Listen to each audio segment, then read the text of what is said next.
செத்த 6க்கு 3 என்ன கொண்டு போற? காசு பணத்தை கொண்டு போறியா? சொல்லுங்க பாக்கலாம். நீங்க கோடி கோடியா கொள்ளையடிச்சு ஊழல் பண்ணி சேர்த்து அந்த காசை கொண்டு போறீங்களா? இல்ல காசுல தான் எரிக்க போறீங்களா? சந்தன கட்டையால எரிக்கலாம், காசு இல்ல. காசு இல்லாத என்ன பண்ணுவீங்க? இல்ல புதப்பாங்க. பாரின்ல கூட என்ன பண்ண, நீளம் 6க்கு 3 அதே மாதிரி குத்த வச்சு வைக்கிறேன். இப்படிக்கிறான். சும்மா 2 அடி போகுது, இதுக்குள்ள சொருங்க 3 அடிக்குள்ள. அதுக்கு கூட இடம் இல்லையே, அப்புறம் எதற்கு உங்களுக்கு காசு படம்? மக்களை வாழவி, மக்களை சிரிக்கவி, மக்களை சந்தோஷப்படு. இதைத்தானே நீங்க சொல்றது. ஒவ்வொரு மதத்திலையும் 4 ஏழைகளுக்கு உதவி பண்ணிப்பாரு.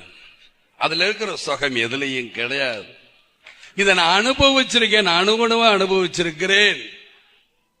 வீடு கட்டணும்னு நான் நினைப்பேன், வீடு கட்ட விட மாட்டாங்க. வருமான வரி சோதனை பண்ணுவாங்க. இருக்கட்டும், ஆனா வீடு கட்டணுங்க போல பணம் எடுத்துட்டு போகணும். ஏன்? நான் நல்லா இருக்கணுங்கிறீங்களே, என்னை நம்பி வரங்க நல்லா சாப்பிடணுங்கிறக்காக தான்.